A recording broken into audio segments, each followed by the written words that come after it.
पारो पारो इचन जो चप्पा खर फरक ताबनी ना को चचा मांग था फरक ताब कांगू होता नहीं कोई पार्टी है सेलिब्रिटी ने नंग सेलिब्रिटी ने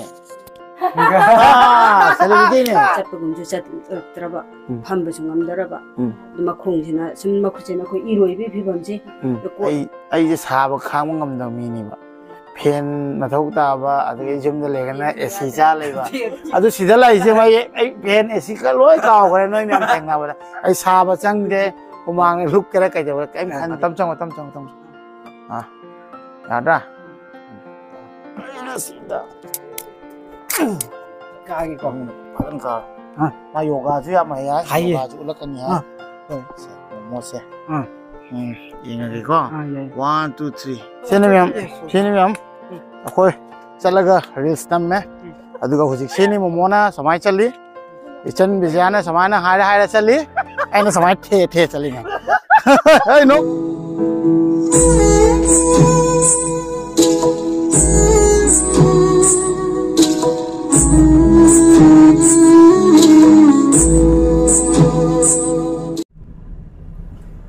पुती नाव की चैनल दा मैं पुनः पुतराम नोकचरी कक्चिंग खुनौ दा चलिंग असिसे चटपगी मरम सिने करिनो हाइबदा कक्चिंग खुनौ दा आइगी नुसिरबा ब्रदर अमा लई मा की खोंग से अनिमक फजना Chatap ngamde aduna ma chaisu ani pairaga chatle haiba tareko aduga magi pugning se haibadi sondhaba aduga tukthaba akhoi differently able or by chinau singsa moi wakhanya khara tongala kani ba khoi wakhanje ko aduna maonda nuai taba aduga leiba kan ai video enga maonda yamna thauna oi haibcha aduga maonda nuai harause haibcha aionda jam penjai ba ko aduna aina khara thoktana isana wazarga su इचिनी नाव सिंगदा खर तो जो नुंगा है ताबा से आइगी video ना मोदे inspire हो है ताबा याम नुंगा है बा अदुना मा ब्रदर दुगी ममागा आई वारी सनारे अदुगा ममाना तो याम लखन्निंगे अदुगा नंगी ब्रदर से उनाबिरो अदुगा नंग लाकपिरगदि याम हरावगनी है बको अदुगा ममाना खोजि जुम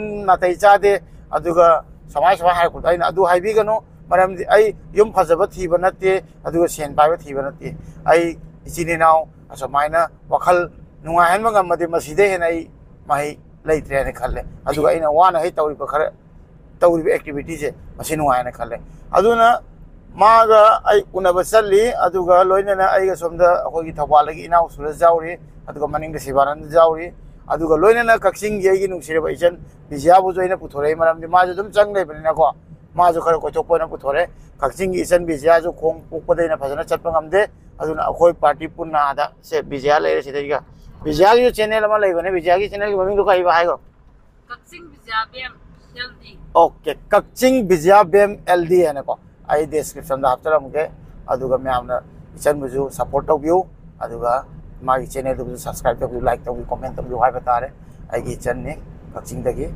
अदु अखोई चलगा आदा ब्रदर तो थेंगरगा मथंग ताबा अखोने वारी सनबा अदुगा ब्रदर की कनेक्शन से करिनो हाबिदो लोय शेयर तो जरागे अदुगा मैं आप वीडियो से मखा ताबा अदुदी हम जरागे बता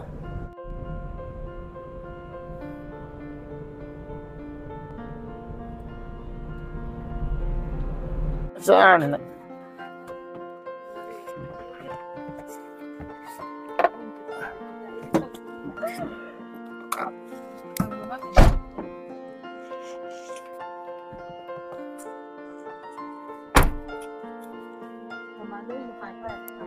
Paro. Isan jo chappa khara farak taabani na ko. Cha mang tha. Farak taab kangu tani ko party hai. Farak taab kangu tani. Trong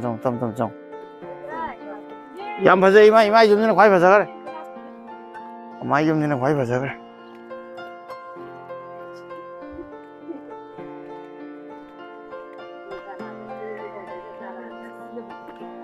tâm con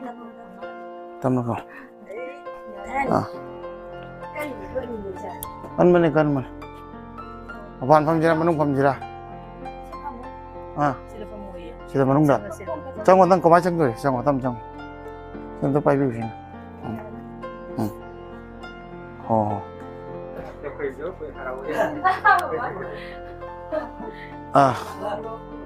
Ai phong.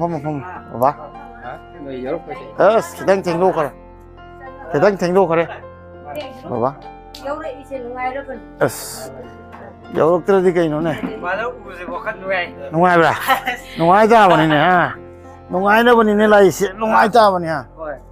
짝 라면 보. 아이 락보 가르 댕도 그래. 람데고. Pisan ngi ni kai ko. 자기는 비지야. 비지야 마네 각싱데기. Oh. Pai. 각싱 뭐기지나 수마니까. Oh, pai. 수망 레이까이. 그라운드 럼블 아두기다야. 셀리브리티네 능 셀리브리티네. 아 셀리브리티네. 히로인 같아 비디오 남아가. 히로인 같다 비디오 남도 났대요. 능 셀리브리티네 능 인터뷰 로고 라인. Hoi. Ya. 브라더기 민도 까리바. Ai min je ba kai no kai samu sa ko. 아차 이 비디오 또 얘기 보고. Yeng no. 농아이브 비디오 얘기가. Pung ning de ko. Nung si ba ba da ji uning ba ge khorang ko phau le ko. Ai ni si am khan je ba ko. Mai na ai ko khan de si ha na nuai ta am le me ko. Adu ba da u de ge ko khan wakal 농아이래. ko khan chao ba de chao ko ba khung ni sak khan de ko. Nung si ba ta ko. Cái đó mamaga babaga aduga brotherga te yumdiga kana kana laibi adu hujung jingna brotherga sahi kya subira brother ai ji 30 ga 4 5 5 khoi dum besta adu mingna kariba amko kaore koi ma momosa jina jumda ko boy dora mapada ko bana mapanda na momosa khangare imungda ngang wori de imana 원본을 루코이네. 루코. 마릅 루코가 운나방 가시 양 농아이. 호이. 아두가 마릅 루코이나 와칸 농아이 때가 아이 비디오 eng에 양 농아이 하고. 아두 아이 농아이 아이 따바. 호이. 바바수. 세달라 판비우나 바바. 세달라 바바 판비로. 세달라 피로 바바. 거기 뿐나 야워스. 아두 이선제 운나방 농아이 브라 이선 가시 라이세. 사람 도기네. 핸책 로. 호이. Photo kamina den. Akoi loi celebrity party. Ho. Akoi je celebrity ni bakal. Akoi thokko da mini yeng nadra. Yeng na bani ko. Yeng na bani. Akoi chapode yeng na bani ba. Adu yeng ni to. Adu yeng ni to myam ga mana de ba khoi je. Adu myam ga mana de ba se. Machine ahen bhai je. Adu duna ne hanthana khan bana ta ba asmi ni yeng. Chau thokko da ne seng mani. Ai de ngon yeng kan ai de haraw kai ai myam de gi tonga ni. Itop top pa khoi da ma jaw yen. Myam ga mana de na. ꯑꯗꯨꯃꯥꯏꯅ ꯋꯥꯈꯜꯁꯦ ꯅꯨꯡꯉꯥꯏꯊꯣꯛꯅ ꯂꯩꯒꯗꯕꯅꯤ ꯋꯥꯈꯜ ꯅꯨꯡꯉꯥꯏꯊꯣꯛꯄ ꯍꯩꯗꯣꯛꯇꯕ ꯌꯥꯗꯦ ꯑꯩꯈꯣꯏꯁꯨ ꯄꯨꯟꯁꯤ ꯑꯃ ꯐꯪꯉꯤꯅꯤꯅꯀꯣ ꯃꯁꯤ ꯑꯩꯈꯣꯏꯗ ꯇꯥꯡꯉꯕꯅꯦꯕ ꯏꯁꯣꯔꯅ ꯑꯩꯈꯣꯏꯗ ꯄꯤꯔꯤꯕ ꯄꯨꯟꯁꯤꯁꯦ ꯃꯁꯤ ꯍꯟꯊꯅ ꯌꯦꯡꯕ ꯃꯊꯧ ꯇꯥꯗꯦ ꯑꯗꯨꯗ ꯃꯤꯅ ꯌꯦꯡꯖꯕꯗꯣ ꯃꯥꯒꯤ ꯋꯥꯔꯤꯅꯤ ꯅꯪ ꯑꯗꯨꯃꯥꯏꯅ ꯑꯣꯏꯒꯦꯔꯥ ꯆꯩ ꯄꯥꯏ ꯅꯪ ꯆꯠꯄ ꯚꯤꯗꯤꯑꯣꯗꯣ ꯌꯦꯡꯉꯦꯕꯀꯣ ꯉꯔꯥꯡꯗꯤ ꯆꯠꯄꯗ ꯑꯁꯤꯗꯤ ꯀꯟꯅꯁꯦ ꯍꯔꯥꯎꯋꯦ ꯇꯞꯅ ꯑꯃ ꯌꯥꯝ ꯊꯨꯅ ꯆꯠꯂꯦ ꯌꯥꯝ ꯊꯨꯅ ꯆꯠꯂꯦ ꯑꯁꯤ ꯐꯗꯔꯀꯣ ꯀꯩꯅꯣ ꯑꯁꯥꯝꯗ ꯌꯧꯔꯦ 요거 거의 마마 사디게 네이거 아삼 짤람이 하고 짤래 아삼 테스푸롬다 짤람이 하고 그노 사루파타 오케이 콜레스 오케이 사루파타 골라 요거 또왜 젠웨 암 파티스 또왜 얌 파이 아이요 이마도 마탐다 타라 아도 아이기 강나버고 guwahati laiba center se moida kongkot hapo khotpa aduga chatpagi subida se aina magi condition ji nga ko magi diga aina brace hayo ko sema laiba to madugi matang da video tha gare ko adu tanaraga kari kamai to bai to moina haira ani ba adu to ga khara nung haina chaladi nungai dana ko ko nara ima ima je puning na oma le ma pi ga ta ge to 이마 까이기 와리노 이마나 아이 이마도 좀 누시고 아이 좀 칸주 뭐 맘마 이제 숙한 칸다고 이마나 이것이 칸칸오는 것이 저 소르기 도자는 거 아이네서 칸주고 아이네서 락기에는 칸 그러 버리는 거 좀 하나 족레이지 아두기니 아두가 신을 로이 버놨대 adum tholakane adum unagane akhoi adum punna nungain harauna legedabane achan jujumda changale anamba adu ai tholakpa kan akhoi myam du thengna reini aduna ma ju puthor laine mai ju problem le ai ju problem loi problem watani ai ju nungti gi khong gi uppa ga chatpa nga makje warai ba ko aduna ai di pothai ba ju potha ba se yam potha ba ai di ai na chakada ba sini yamak pani na ko yam potha de ai ju duna ngasi manang nungdang lakpa ga ngasi ai tanang yam nak lai lai ngai de chalhau ke na aduna pangse imana kai ni kai de zum yum suk yam phajari ji di sidene yam phajari yam ta mun Mama, Sidene yung kiyang pasagi din. Sidene kiyang pasagi din siya ngayon. Ni ai da sai di pham ngai ba ni da ma nang sa de sang mo si dai ma san Asyang kuy nga hele ko. Kaya to YouTube kay isay kay yengom. Aduga magi khongse. Karam kandagi ore pang sumaina. Ma hai. Popotagi ko. ko da ma si si ma lieng si ju lieng ba yaram de satting na lairami adagi mami si ju nama de huje khara chepi thadi phagre adu layeng ju pharaga maron ji thing sing da ba adagi de makhuchi ju si makut ye chin chak cha bangam da ba oi chin khiji khiji sum chai adu ju sing de adu dagi de ma ji sahi ani gumba haibida 미인 잡고군주 잡더라봐 판부 좀 남더라봐 마콩지나 좀 마쿠지나 그 이로이비 비범지 꼬르꼬르 좀 짜래 마콩지 좀 아니 가는 다라가 근데 이마나 doctor 그 잣다가 마기 마지 지 포도 레지 오케이 자기 딸에 숨마담다 마지 자기 아니 좀 봐야 마뜸들 마기 doctor 잡아 마지 나라버니 아도 보간지다 안지 punna maji puja kanjida maji chumaina miga manadri haire okay ade maju brain da masa sabadi angang ori de kasu tawdaba jai tare harpade de ma phongkhang da masa sabadi gi koi jinga ka dum brain chi fail oigara bane ba aduga yelam thangba chi pura jingre maju bai mei chale ma la yang ga chapada imana si ma ja ngang ori di por ga dum thaminang kan da chutha thadre ma khot ma che anaba ji khot na bagi okay asi chu chak cha bu chung mam da ba maron ju thok da ba aduga phibam mam da pura angang ma cha dong le yolo pa ni ma chi adagi de ma chu amo nangan da da dum leibu do angang ji pham bang am tre kari gi no doctor de engan ji da ye ma chu chumaina kan exercise tawdra di yara roi ma chi chu mi ga mana dre chi haire lana bi re sina jikia rehabilitation ji kunjabasi de yengoin ha kan kunjabasi da ma chi ga ani ji pura ga yengba matam da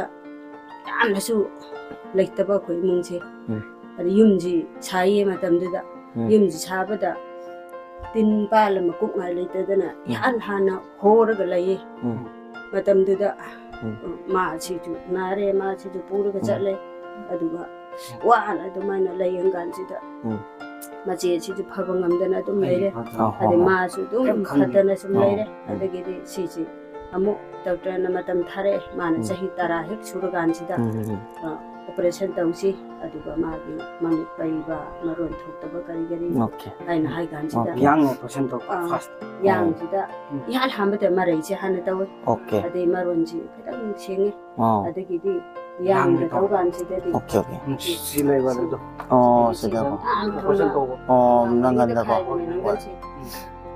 nangan ja khai ba ni ko asi okay okay ya ya mang chen chi leng ba ngam e ma chi ma mi chi pai ba chi khara khare adu ji chu khara be da ai una ba ni na dum ai na de khang ni ti loi na ba ni na du mai tawre adagi amo phaba ngamda da khoi mit ti karim pha ngamdre nang mit nong pairam ba soram ba wanga ma du kaim tok kon thok ko jinya de amo makong ani chi adagi di makong ani chi operation tawre chi na si di Hyderabad ki da pori hin na tawban okay si ju sumai to magi ko yot phomi ji du ko chakhe adagi khongbi ye chi khu ya de sum chang ba adi phajana adi doctor nam sem bani ha betare ko wai to karo asida chaphat la yam ngai tum nam thi ba acha ade jai ni mai ma sang ga pung ga drai je chu pakhalla ba adagi doctor da amon cha le chi operation tawgre ma rai tawgre si tawre last asi amo haire hai ganda ni si mai chang da ba male na amo na operation tawbi harga operation tawre moina khuya de lo thu e khongbi do yo na sang ni lengame adi wa tu sa to khre adu mai da na sai ye chi na chal bi ha ko ka sai chi ni sa pa okay okay si phi bam ji lai ri si hoi hoi ne doctor zo hona bi bagi ko me amma improve oi be hai ta 이마는 싸다 탁다나 뭐 이제 탁다 바르디 하루가 아두니네 마마 깐나 마지 아두 마지야지 누아이테 군레라메 제이 군레라메 그 마지 제이 군 수부터 시그래 아시 예뻐 이더라 포토 이더라 예쁘니 많이 포토들이 마ям들이 그진 포가 예쁘니 그나네 예뻐노 각진 양 파자니 예 이바이 없는 이게 마삭수 양 파자라메 지세세 누아이테 그도니 어코이제 아이디 소나 타레이제 어코이 마탐 노니 실라 타락거니고 그럼 가나 가이니 까임 담감되고 아이주 마지나 아스 봉옥의 콩지 잡까지 이래 아무 룩시고 마지나 잡바 좀 하이바 아다 마지 왜 콩기 스쿨마다 담메 아두다 오자 ama jani na moi du de la e adu man kaure ke manang lao hai gan ji da ai chi ja aditya hai ba okay adu zat gan ji ma hai ri ma khong ji khwang ji te gi khong ha ka da bani koi la ga pa yengel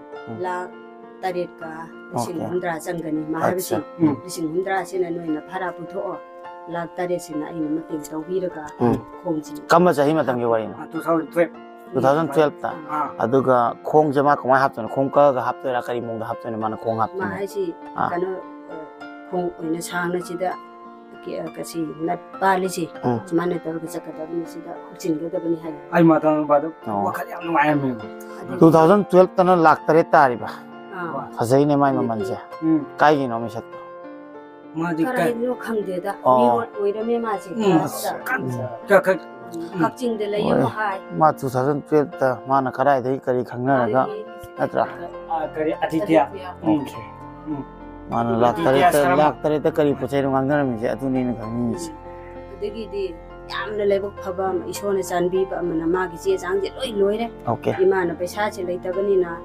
ꯈꯥꯏꯔꯦꯀꯣ ꯃꯥꯒꯤ ꯚꯔꯥ 50 ꯂꯥꯡꯉꯨ ꯍꯥꯏꯔꯤꯁꯦ ꯏꯃꯥꯁꯤꯅ ꯈꯥꯏꯔꯦ ꯑꯩꯒꯤ ꯈꯪꯅ ꯆꯥꯅꯕ ꯀꯔꯤ ꯀꯔꯤꯁꯤꯅ 500 ꯍꯥꯞꯄ 200 ꯍꯥꯞꯄ ꯑꯗꯨꯃꯥꯏꯅ ꯇꯧꯔꯒ ꯁꯨꯔꯦ ꯁꯨꯔ ꯄꯥꯏꯔꯒ ꯊꯧꯔꯥꯡ ꯂꯩꯔꯦ ꯕꯕꯥꯁꯤꯅ ꯅꯣꯡꯃ ꯎꯅꯩꯌꯦ ꯅꯨꯄꯥꯁꯦ ꯎꯅꯀꯥꯟꯗ ꯅꯪ ꯄꯨꯔꯒ ꯆꯠꯀꯗꯣꯔꯤꯁꯦ ꯀꯔꯤꯒꯨꯝꯕ ꯑꯉꯥꯡ ꯑꯅꯤ ꯃꯃꯥꯒ ꯑꯉꯥꯡꯁꯤ ꯅꯥꯇꯩ ꯆꯥꯗꯕ ꯊꯣꯛꯑꯗꯤ ꯅꯪ ꯑꯩꯅ sargada kar ju na khong bar jing dhagani adu haina ma ji yam saure mana sauro kan ji da chakadagi akhoi ji tarik lepaga thaurang ji leire leira gan ji da ima di hindi ju khang bana te kari khang ron sida ngangi sine ba adagi de na tai ja gom de na isor sina janbi ru ka phone ji khang de na phone ji pura newa ya de ne be matam ma lai khibani okay pura tha mu op to ya phone ji su ya da bom lai khibani ba adagi di ma chi ju min ko thi thir ga ma su mang gre aduga ko ja laudre sidaga isor je lai tabana ti ko isona poche achumba poche phom ta da bom oi bagini poche khadrak mandrak oi ni na man kalai ni ba idrok pani ba adna yam power ba ne khalle ai ne de ba da ko mai sa ko de ne yam lu to de na kui ma ting pa ko tan to ma na su kai kai ai improve oi ba kai kai hum ma tu gi ma tang pa yangal le ado ai ji sorok ta chai nang pa chat na ba ma tam dai kan wa me mumbai de sat to re ga ado as ding pa kai ado ma ta de ning ko kai le na si son cha ma da ti ne ano mai on chong na gi ado na kam khang ngam hoi nang chai ani du na yam phajana chat le hoi aduga sanju yang omi pa ra chali jo ba ma mi pa ra chat ni ma tom na chat ba wai ba nusi aduni masu nungai na ha kana to lai ni aduga masu YouTube channel masagi ma hangjai ba ko magi channel ma ming do nang kai han tham yan nang na sana hayo Kakching Zabem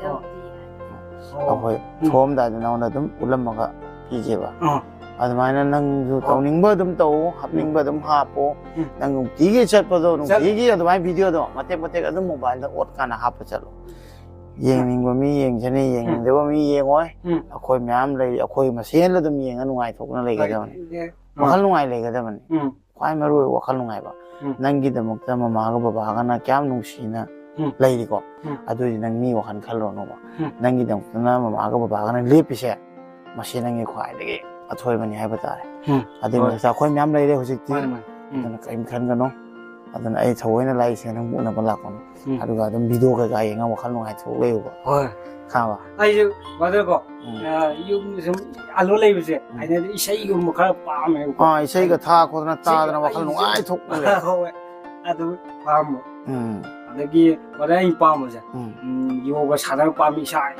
phawa hakjang sajen da nang hakjang ju masa ju yam phawa tong uye masa ju yam phawa tong uye kal body ke thoy nang pam ai khumana bakto ko khoi hom chele adu badai kapyo badar khoi go mama ina hoi hom jeng badar first time ma khung nam yaude jiki badar ma ji kaino muslim ai ne second ni tai asai kapyo ai ju satoi ne yari pokta am ka lei ba brother ma su muslim ne ma abdul koi maming ma yum du gi ahan ne ma ju kitang ka wangang bada duga chap ko pa ma disabled oiba my family ma gi jum gi manung pon imung gi manung ne ko imung pan ai ngon ma sa no pa han dong khalle ba aduga ichan sing du su loi nu se muslim mata ne ko aduga ai ngon da du ma na community du da kem le che akoi mai te ma sel do ma bu phatra di ai di puloi aduga atoba jati gi o ma bu phadi aduga punnan mai te o puloi nuksina se hingina se kwai maru oi badi ahan han ma da khoi mi ni atra mi amona mi ma da nuksina ba adu ma tung da isa gi jati ba ti loi la kan adun ai ngon da du ma lai te mai ma ka sa toi ni loi chalak toi ni am tang da di thung badi ngam de na ko ma ga ga mama gi do ma khara ai di chappa khidang rang ngam ba hau le ba ai di am ka tu silu bagi sidai ga screw phatham me ba sidai jo sidai screw phatham ba ja am ka tu sin bagi adum pham do na ba adai di chatpa no ngamak tre atarna rest lai hai ba ado rest le chatpa khara khara ngamani hai ba kan do sumaina pai ga chale ba tamna tamna adu chatpa do khara ngamak ko do ga aina ang mane mama nang khara chatpa ngamme baba ina oni pa khoi lai bani na yum manak ta suite khoi gi khoi iche sing ine sing ma lai ine ne khoi su lai loi nong ne yeng sin bani na ko aina mani pu chalu gi ha mama na chalu so aduga ichini na sumaina khoi ma se una bir so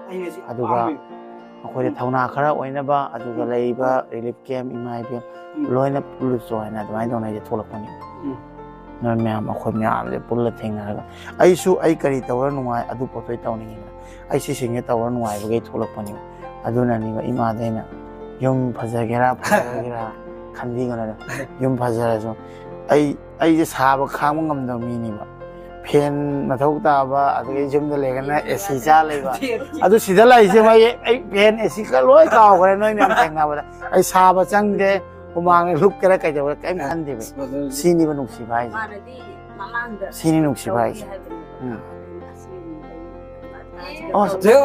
yum phajara ga mabuk sing de kamai chaning de sungya chaning de de badai akhoi badai kwai nuksi je koi ai ngwa de apam je badai na khong sok ti dance to le ko adu ga koi imu nu ai ba kap ning fo ai su ai to di ga sum khan je ba ai ju khong na ma yaw thani jagoi ga san tau da tau da aduni adu mina nokna ning mana nokna jare isna ma yaw thani chong phan tau je ga da de ba akoi na tau ning ma tau ga ni ai gi kusi ni ai nungai na harau thona kamai lei ba je isana sem je ba tai mama baba khoi myam de hai ga ni adu itom da phamba kan da ko ai si ma tau ra nungai ni si se ta ge mama si tau asai lo tho se khol se loi tau ni mo tau koi ai na asam de lak pa na ma na ka na thong thak ta na puthore se nuk si de sa ha noi de lak pa na tra si ai na ka na ni se ai ga je ong se nai modern ai ga ma pa jong khu dei set pa nang hom tre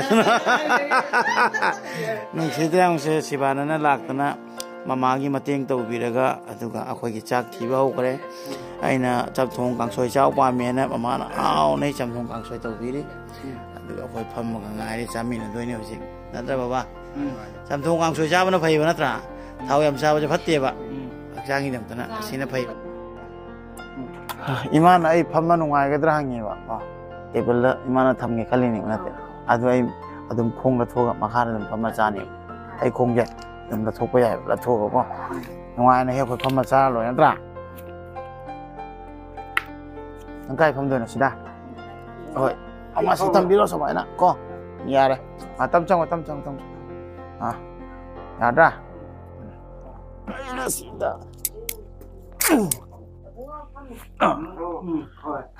Lao Suraj lao. Isan lao. Isan pambalak ko sa biro si Mama isan je kara pai biu. Lao. Sebarang kitang sak lam tu kang biu ko. Ay khoi na sa ma tim tang nam biu. Yada, nabra. Yada. Sisum hamagi ko. Amo. Suraj makut anytime sanitize tawli. Nang hamo ba? Hamo. Nang hamo. Ada. Chak chiri Suraj nang na khara pakta re.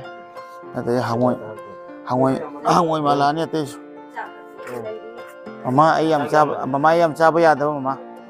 Ai se bốc tới tụi nó thế cái con làm sao vậy ai nó làm sao vậy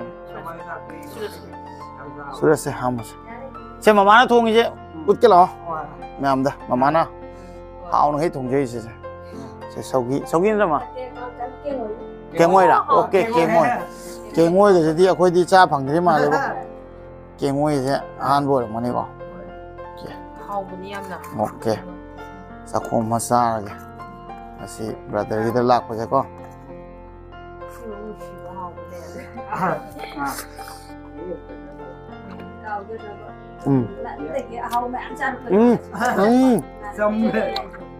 nga yaw le mi di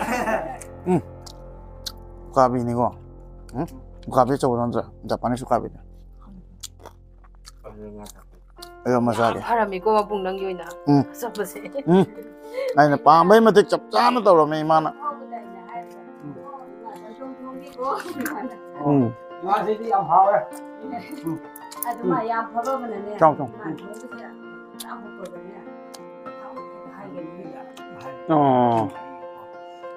Nhâm gần ta với người là mà sao?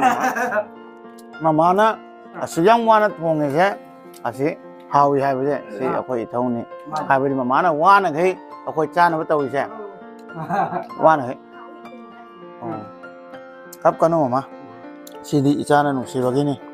Mamana pugni nusi na kapado nang nusi bagine adu nangna mamana su pien ba hai tare sa mo be sap sabi nang monda adu mai phangjabado adu nani mamana nusi hen chabu ga hawi hai braja ayu hana mama hojik katang so le ko as mamana hawai thongba mamana alu mamani ngari tare nga cha de ko kangji met kera kho ma mama ge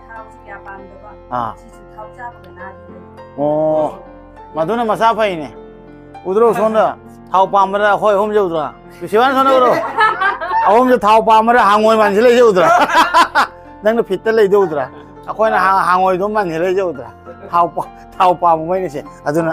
Jadi thau pam, jadi kan nang nai Thau pam je. Ado, ai papua ni siwan nang lao ya ni, lao.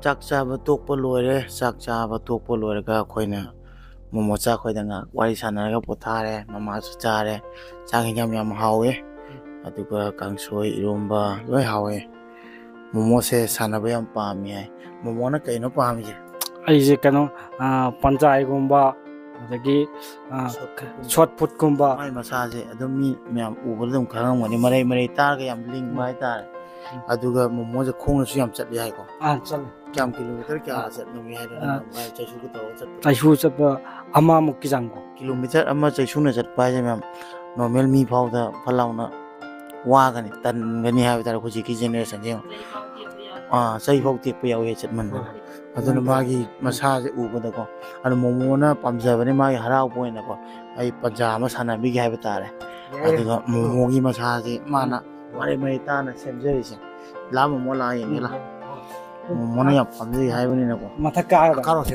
ka gi ko padan ka ma yoga ju ya ma ya yoga ju la kan ya mo se yin ga ko 1 2 3 pas li lo谢谢ko nang na pa ngando samai pi ba ka ta no 谢谢 lấy xin la ka jing mo 谢谢 lấy xin la ka ꯅꯪꯒꯤꯔꯣꯝꯗ ꯆꯤꯡꯅꯕ ꯍꯣꯠꯅꯧꯕ ꯑꯩꯅ ꯍꯥꯏꯁꯦ ꯚꯥꯞ ꯇꯥꯔꯕ ꯅꯪ ꯄꯥꯡꯒꯜ ꯈꯛꯇ ꯄꯤꯔꯤꯕ ꯁꯨꯃꯥꯏꯅ ꯂꯩꯁꯤꯜꯂꯒ ꯆꯤꯡ ꯁꯤꯗꯩꯁꯤꯒ ꯑꯩ ꯄꯣꯛꯄ ꯋꯥꯏꯁꯦꯕ ꯈꯪꯉꯕ ꯑꯗꯨꯅ ꯁꯤ ꯄꯣꯠꯁꯦ ꯂꯩꯁꯤꯜꯂꯒ ꯆꯞ ꯊꯥꯅꯕ ꯍꯣꯠꯅꯧꯕ ꯌꯦꯡꯒꯦ ꯅꯝꯊꯧ ꯑꯇꯩꯁꯨ ꯅꯝꯊꯧ sini kayaknya nonton, sini kayaknya cing. Saya ngomong lagi si hak sangnya, si sekarang cinta. Sini kayaknya cing nemu hono. Sana. Dua itu orang cinta. Nonton, si cing nonton saya nunggu. Oh ada mana? Apa dia sih? Si saya, tak lang sila kok. Tak lagi sila kan nak sini hono. Hono. Cing, taruh, sana taruh, nanti nonton taruh. Oh, aduh ni. Kalian. Kalle. Kalle. Oh, isi. Kalle. Tomai lai sila ka tasin mo ko. Sana ko. Lai sila. Nam. Atay nam tani jawon tingan tani. Oh. Kalle. Kan mo nang ko. Samain to nang nasagi. Pangan ulo pigan mo. Si tasil ka lai thik mo. Si practice to. Manag angang ka nang wala di ko. Mga dong pa nang si tuna puno hono. Samay to siya. Di samay to ko inba yati ba. Di samay na laisin ka daw. Taklang laisin ka daw. Ado ko sekrak si siyam nap na ba yati hay mo. Ay yo kang di ba ko. Tambay mo to niya si janak sila ko. Si hakjang ni kay na video. Si to di ba. Post kang ba.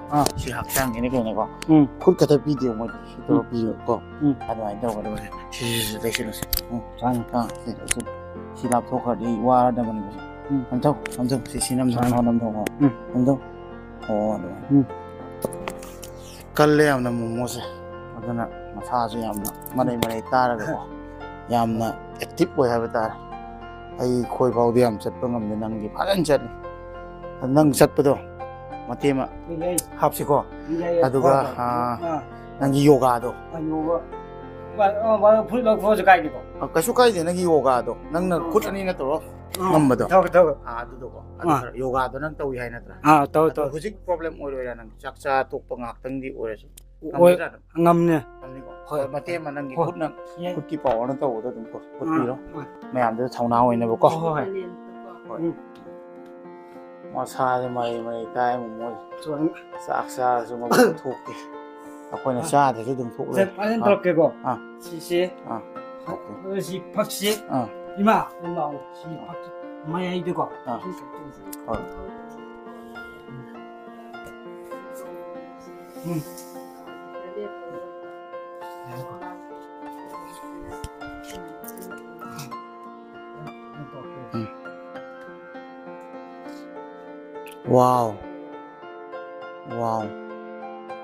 Wow. Sini ma'am. Differently able adugas. Asamay na ngamba. Mama nang ginang ande sono ndo do ma'am do kaya mo ke. Si khai ni yung semi. Magi si backbone je.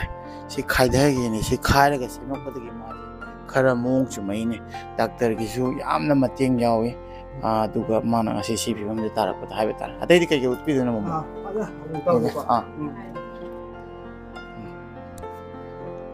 Okay. Acha. Very nice. Yang ngomongin nang di.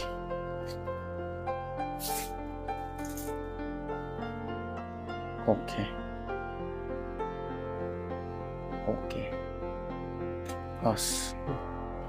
Ang tagal.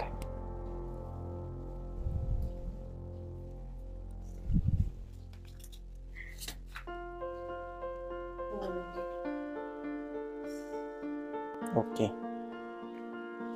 Same thing mo. Yare. Adudo, tamna practice to adu lakani ba ko. Nang adu singla iding adu lai lakani ba. Ado ay na haining badi normal da lai mi sing na paudi am talli. Sajen to ko ji kan je ko. Yam talli. Adu ga nang na se phibam ji ka lai ra ka koi ma. Mana somai na sajen to ga masa da ke lo go ja. Si ji na ni ba. Na khang de khoi da doctor na hai ja. Normal mi ma ka khoi ga ja. Akhoi je khara activity exercise to lai ba tai ba. Akhoi na kuina tum koina phajana hakchang de phana lai ge hai di ko. Kuina punchi na ba ko. Hakchang sajen to da ba je ya di ba khoi di. Ai so ada lai ba je punga mani je dum yo chanai ba. Aduga exercise to ba. Si lak ba dai di khara ꯇꯧꯗ꯭ꯔꯦ ꯍꯥꯏꯕ ꯇꯥꯔꯦ ꯑꯗꯨꯅ ꯑꯩ ꯌꯥꯝ ꯈꯔ ꯌꯦꯡꯉꯦ ꯉꯁꯥꯏꯁꯦ ꯅꯠꯇ꯭ꯔꯗꯤ ꯌꯥꯝ ꯆꯠꯇꯕꯅꯦ ꯄꯪꯅꯣꯏꯗ ꯅꯣꯏꯈꯠꯂꯤꯕ ꯑꯩꯈꯣꯏꯁꯦ ꯍꯥꯟꯅꯗꯤ ꯅꯣꯏꯅꯤꯡꯉꯁꯨ ꯅꯣꯏꯕ ꯉꯝꯃꯝꯗꯦ ꯍꯧꯖꯤꯛꯇꯤ ꯐꯠ ꯂꯥꯎ ꯆꯥꯎꯊꯣꯛꯈꯤꯕ ꯑꯗꯨꯅ ꯌꯥꯝ ꯌꯦꯡꯉ ꯆꯥꯏꯕ ꯑꯗꯨ ꯅꯪꯅ ꯑꯦꯛꯁꯔꯁꯥꯏꯁ ꯇꯧꯔꯤꯁꯦ ꯁꯤꯗꯤ ꯐꯠ ꯂꯥꯎꯅ ꯅꯣꯔꯃꯦꯜ ꯃꯤ ꯑꯃ ꯐꯥꯎ ꯁꯨꯡꯉꯝ ꯉꯝꯃꯣꯏꯕ ꯀꯨꯏꯅ ꯄ꯭ꯔꯦꯛꯇꯤꯁ ꯇꯧꯔ ꯉꯝꯃꯛꯇꯣꯏꯅꯦꯕ ꯍꯧꯖꯤꯛ ꯉꯥꯏꯍꯥꯛ ꯇꯧꯕꯗꯣ ꯏꯁꯥꯗꯤ ꯀꯩꯝ ꯋꯥꯗꯦ ꯑꯗꯨꯅꯦꯕ ꯅꯪꯒꯤ ꯅꯁꯥꯗꯣ ꯁ꯭ꯇꯦꯃꯤꯅꯥꯗꯣ ꯌꯥꯝ ꯂꯩꯕꯒꯤꯅꯦꯕ ꯃꯣꯃꯣ ꯆꯥꯁꯦ ꯔꯦꯗꯤ ꯇꯧꯍꯜꯂꯤ ꯑꯩꯈꯣꯏꯅ ꯃꯣꯃꯣ ꯆꯥꯅ ꯀꯃꯥꯏꯅ ꯆꯠꯂꯤ ꯍꯥꯏꯗꯣ ꯃꯌꯥꯝꯗ ꯎꯠꯂꯛꯅꯕꯀꯣ ꯑꯗꯨꯒ ꯑꯩꯈꯣꯏ ꯂꯝꯕꯤꯗ ꯑꯩꯈꯣꯏ ꯑꯍꯨꯝ ꯆꯠꯂꯒ ꯔꯤꯜꯁ ꯑꯃ ꯁꯦꯝꯅꯕ ꯍꯥꯏꯅꯀꯣ ꯆꯠꯁꯤꯂꯥ ꯃꯣꯃꯣ ꯅꯪ ꯀꯃꯥꯏꯅ ꯆꯠꯂꯤ ꯈꯤꯇꯪ ꯎꯠꯀꯦ ꯇꯞ ꯇꯞ ꯆꯠꯂꯨꯀꯣ ꯃꯣꯃꯣ ꯇꯞ ꯇꯞ ꯆꯠꯂꯨ ꯑꯩꯁ ꯌꯥꯝ ꯍꯩꯅ ꯌꯥꯝ ꯍꯟꯖꯜꯂꯦ ꯁꯤ ꯀꯥꯟꯕꯗꯤ ꯀꯃꯥꯏꯅ ꯀꯥꯟꯒꯅꯤ ꯉꯝꯕ꯭ꯔꯥ ꯑꯁ ꯑꯁ ꯑꯁ ꯇꯞꯅ ꯇꯞꯅ ꯇꯞꯅ ꯇꯞꯅ ꯑꯁ ꯌꯥꯝ ꯍꯩꯅ ꯀꯥꯜꯂꯦ ꯚꯦꯔꯤ ꯅꯥꯏꯁ ꯆꯂꯣ ꯃꯥ ꯃꯃꯥꯡ ꯅꯝꯕꯤꯔꯣ ꯅꯪ ꯃꯃꯥꯡ ꯆꯠꯈ꯭ꯔꯣ ꯄꯨꯔꯥ ꯉꯥꯏꯈꯣ ꯃꯣꯃꯣ ꯆꯥ ꯉꯥꯏꯈꯣ ꯃꯣꯃꯣ ꯆꯥꯗꯨꯒ ꯂꯦꯞꯄꯨ ꯃꯥꯎ ꯊꯥꯈꯣꯉꯥꯏꯈꯣ ꯇꯤꯖꯥ ꯇꯞꯅ ꯊꯥꯎ ꯇꯞꯅ ꯂꯥꯎ ꯑꯁꯤꯕ ꯃꯥ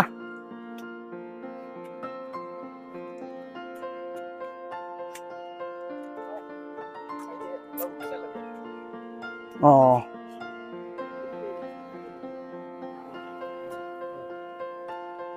Chalo mo, tam na chalo. Tam chalo. Yam hay nang. Ha? Sini miyam. Akoy chalaga reels tam me. Aduga hujik sini mo mona samay chali. Ichan bijana samay na hara chali. Ay na samay the chali nga. Ay no ko no long ini. Sini akoy disable ki life. Ko sini no ni chat pa kam ponte. Akoy jakhi bada labi de ko. Mini yang na jo ni. Kai na chali jan. Na to ima. Ha, ado ni ma. Ai na lai support to lai ni. Na kaim khan bi ga no momo gi ju mama. As momo kyam thuna chali akoy ngam de oi momo. Nang ni kilometer mas khiri. Akoy di kilometer man 100 meter chat par lai ga sai muk ting ho ga ni. Lai ga sai muk ting ho ga ni ba koy de. Sini. Ado bija bu han tong halo. Bija bu sone han tong halo. Akoy Thaubal da YouTuber ichinaw khara puluni aduga amka icha pisila haina ko majo cancer patient ni majo ngale unauni bo ah suresh nang an lai cho sire lai alle kauti momo asi elak pha nungai bra nungai ima sono law nang na su harau na pizza bodo yam hawe ayam ma sanga char ko amana wa na he thonga asi pizza bodo angi jam da dunai nawa masa ju yam pai exercise to ko ma chalu gi ko aduga ma ga tan te ai juna janu pani na khandu ko ma ma muni mo ai kadi dum phone to ro ko video call do ju wai sana je ko dum la kan ko nang gi hinjang ko yam hawe kini yo leo ko chalu gi ko yam no tam na chango ko